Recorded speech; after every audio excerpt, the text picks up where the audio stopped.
All right, welcome to our deals of the week. For this week, we've got a couple of great houses and something a little new as well, and that is this app that I put together called buywise.homes. It's free to use. I encourage you, if you're shopping for houses, to give it a shot. You don't have to register anything. You don't have to put in your email address. The goal for this buywise.homes, again, is that statistically 90% of everybody who intends to buy a house in the next year will fail. They will set out to buy a house, they'll check out houses, they will ultimately give up. One of the big reasons is frustration. They end up seeing a lot of bad houses, they become convinced there's no good houses out there, and then they quit. Maybe they come back to it the following year, or the year after that, or whatever. So the goal of Buywise is to evaluate homes based on a buy score, which takes into account seller motivation, which is critical in this buyer's market. We don't want to deal with stubborn sellers. Listing attractiveness. Once in a while, we got to really take a second look at a diamond in the rough. If the cover photo of the house is terrible, but otherwise the house looks good, the price is right, the size is right, the neighborhood is right, you have to stop scrolling and look at that, because other people would have just passed that one by. And then third, we want to look at the condition of some of the major systems of the house, especially the roof and the AC, because I've seen this many times as well. Someone sets an appointment to go see a house, they like the house, they think about making an offer, they find out the roof is ancient and the seller is not willing to install a new roof, and the buyer doesn't have 15, 18 grand to do it themselves. It becomes an insurance issue. The deal falls apart. It was a waste of time to go see that house. You have limited time and energy to do your home shopping. You should do as much homework ahead of time as possible. So we're going to do a deal of the week, and we're also going to use our Buywise app here. It's an app, it's a website. There's nothing to download, so that you can see how the scores work, and then we can discuss, the individual property. So we're going to start out, first of all, with a really nice house here. It's in the Central Oak Park neighborhood, which is right in central St. Pete. So we're going to start the quiz here off to the side. And the first question is the house in a high-risk flood zone. It's up to you. You can do whatever you want. But to me, buying an unelevated house in a high-risk flood zone is not a particularly good idea, honestly. There's some good deals to be had out there and with flood zone houses, and the reason is because they're hard to sell right now. And then factoring in potentially many thousands of dollars a year in flood insurance, it's probably not a great idea. So first question, is this house in a high-risk flood zone? So I use homes.com when I'm looking at listings, and under MLS data right here, a little ways down the page, you just click on that, scroll down, and you're looking for lot info, and what we want to see is flood zone X or X500. Those are low-risk flood zones. So in this particular case, we can answer this. No, it's not in a high-risk flood zone, and that's good. And then we'll move on to the second question. How long has the house been on the market? This is important. The longer a house has been on the market, typically the more motivated the seller is. 56 days, so we're 31 to 60 days. Very simple. Next question, how many price drops? Again, we really want to understand what the seller might be going through, how desperate they might be to sell this house. And the number of price drops is a good indication. It was sold in January of this year for $271. This is a flip. 2 months later, they put it on the market for $460. So since then, we've had a price drop. This was on the market about 2 weeks. We dropped by $11,000, and then a couple of weeks after that, another $20,000, and then another $29,000. So we've had 1, 2, 3 price drops. So we'll record that number of price drops, and then the total size of the price drops. And on homes.com, they make it easy to find because they highlight it, more than $50,000. So it sounds like we've got a pretty motivated seller here. And the last price drop, when did that happen? And why is this important? Again, when you're looking at these listings and you see a recent price drop, regular methodical price drops, that's a sign that the listing agent and the seller are trying to find a market for this house. Sometimes what we see is a big price drop, and then months and months go by and they don't drop the price. And often that is because the seller has decided to sort of hold their ground. They're not going to go any lower, and that's it. So the motivation starts to wane, and then maybe it comes off the market. Maybe they rent the house out or whatever. In this case, it just got dropped a couple of days ago. Oh, I did that wrong. Let me go back. So last price drop was less than 30 days ago. The age of the roof.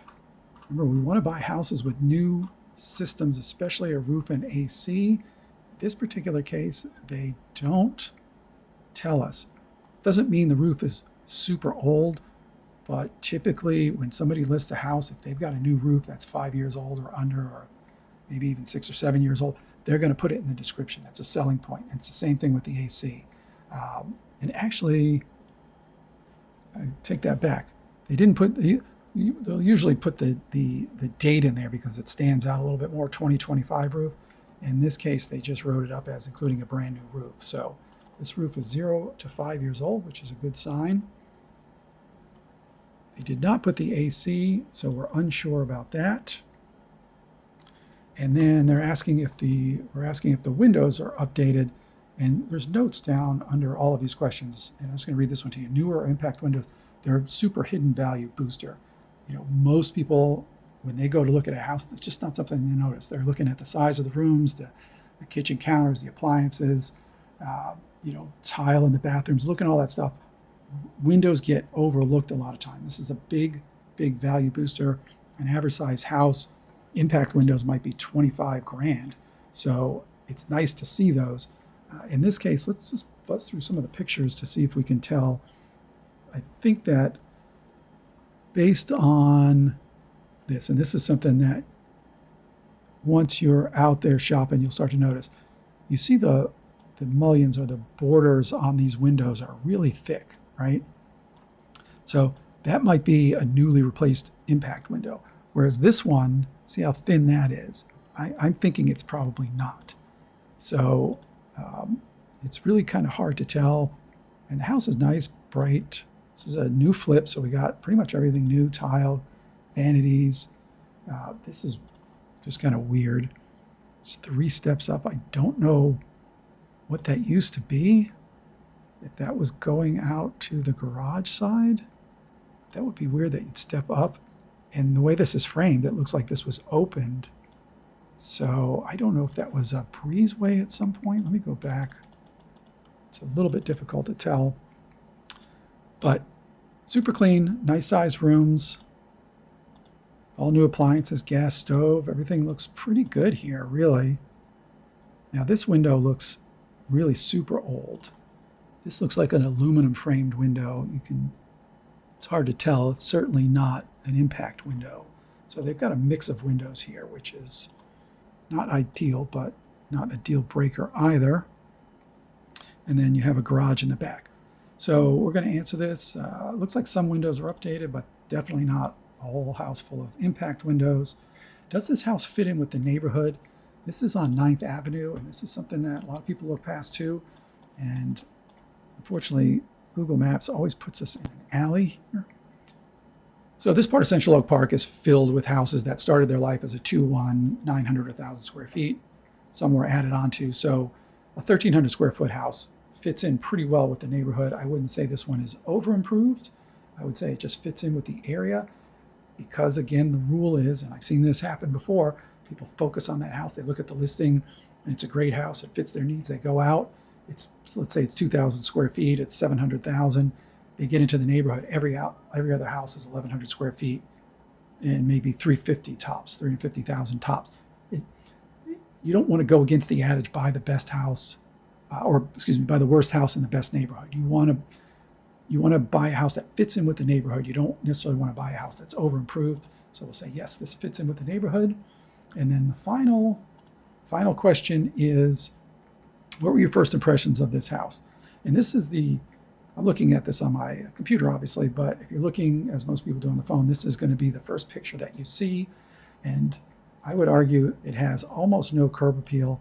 I mean, if I owned this house, I would have at least trimmed up, got the edger in here. I would have put a nice big flower bed, here and here. I mean, why not trim this tree, for crying out loud? I don't understand that.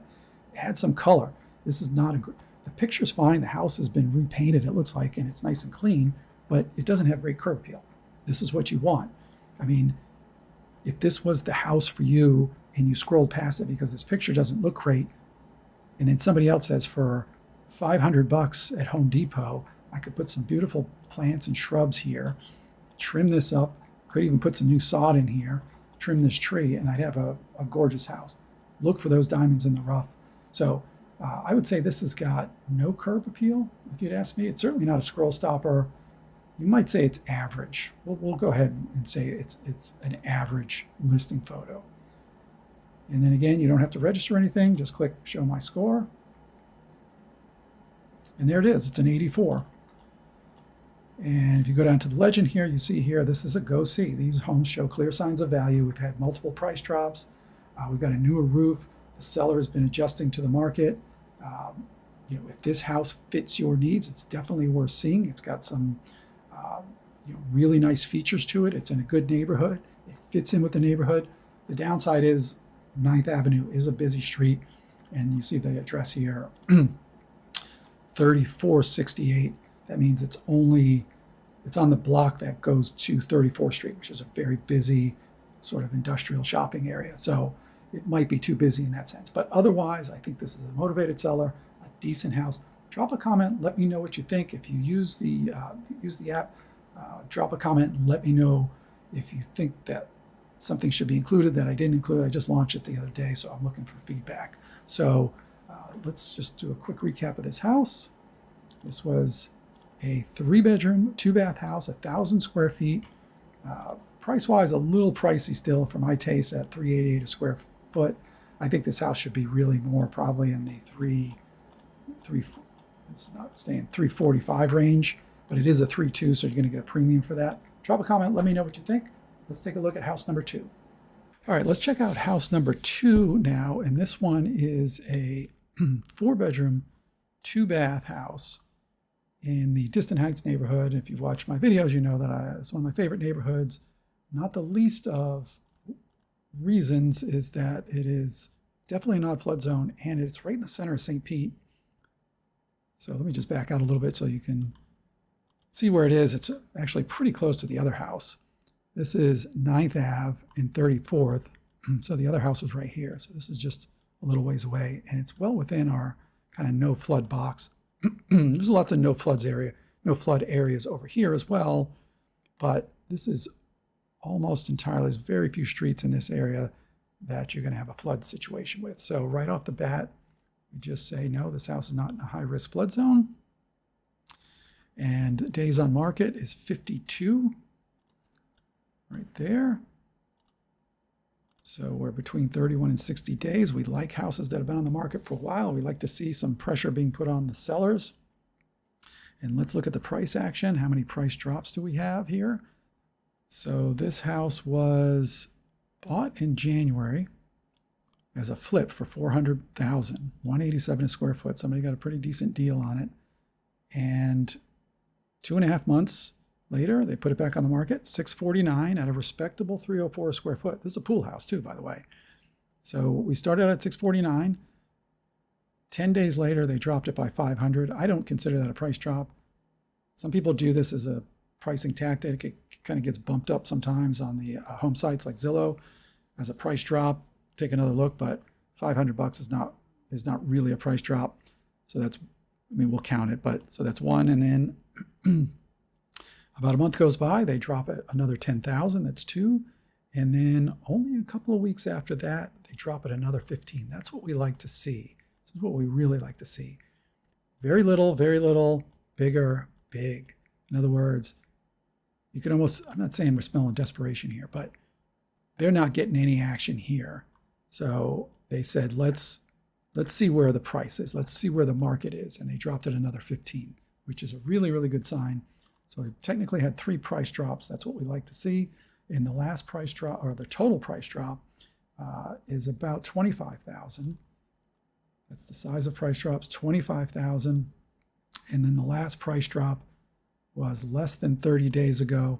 And again, we don't like to see too much time between price drops. We like to see them methodical, because if they stall out, that might mean that the seller's running out of steam, may take it off the market, maybe too stubborn to deal at that point. So, and let's take a look at the systems here, and then we'll look at a couple of the photos. And they don't have anything listed for the roof, and there's nothing about the age of the AC. And again, typically a seller is going to put in the listing description new AC and new roof, because those are huge selling points for insurance purposes. So let's go through a few of the pictures. The next question is, are the windows updated? We can see from the outside, again, this is not absolute, but typically impact windows have much bigger mullions or frames inside here. I don't think these are impact windows. However, they don't look like they're original to the house. They're not the old aluminum crank-out windows that you would have seen. So this is a total renovation, really nice job. I mean, a lot of square footage on this house, over 2,000 square feet. You know, that's a big, big living room. Get lots of light. You can see that pool out back. Now this room, you can see if you've watched my other videos, you always look for the slope here to tell whether or not this was a Florida room or a screened room at some point. And oftentimes you can tell by the thickness of the wall, like that's block under there. You wouldn't have block on an interior wall. But you can certainly tell by the slope here that this is an enclosed Florida room. But it looks nice. They did a really nice job. There's a little kind of a wood beam there. And that looks like a wainscoting roof. These rooms are big. This is a good family home. Big kitchen. This is nice. It's a little trendy, but I like the mismatched colors, or the complementary colors. This green is nice with the white uppers, so you don't have a sea of green and a sea of green. Just have a little contrast there. I think it looks really nice. I mean, everything's new in here: cabinets, appliances, floors, baseboards, ceiling fans, closet doors, the door handles. I mean, this is essentially, you know, a new house. I mean, they didn't skimp on the vanity. Really, really nice. Third and fourth bedrooms. They're not huge. And that's the third bathroom. And then there's a half bathroom there. Water heater and laundry inside.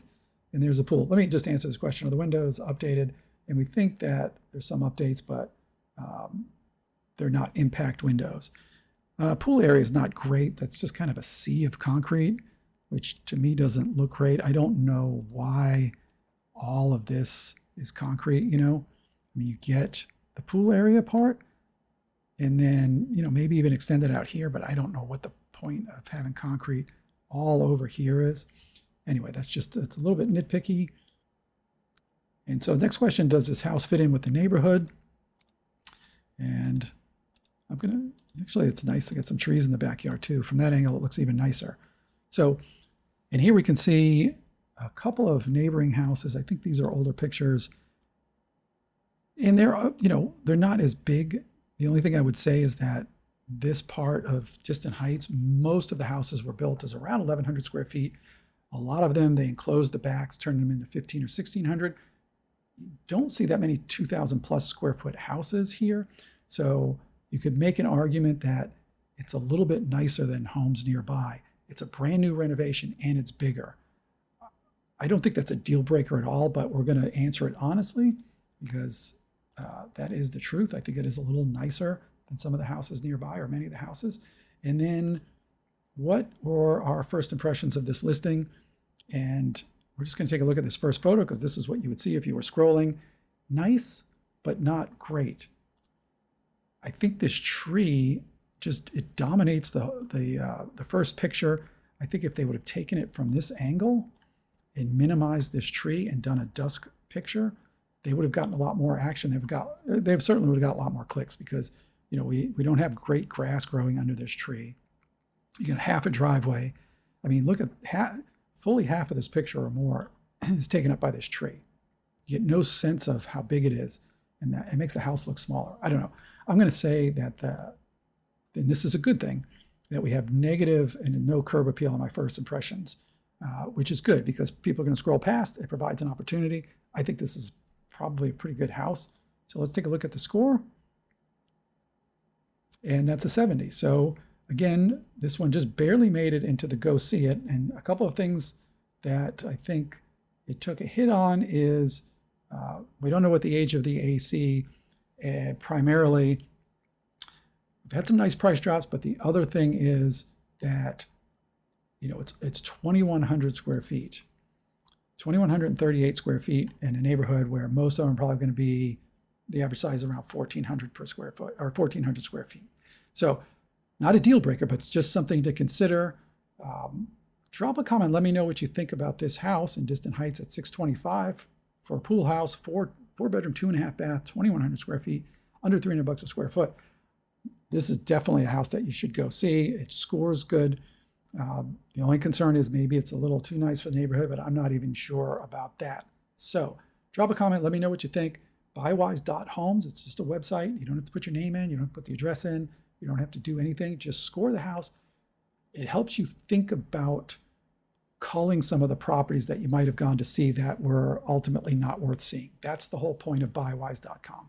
My name is Steve Reynolds. I'm a realtor here in St. Petersburg, Florida. I cover all the Bay Area.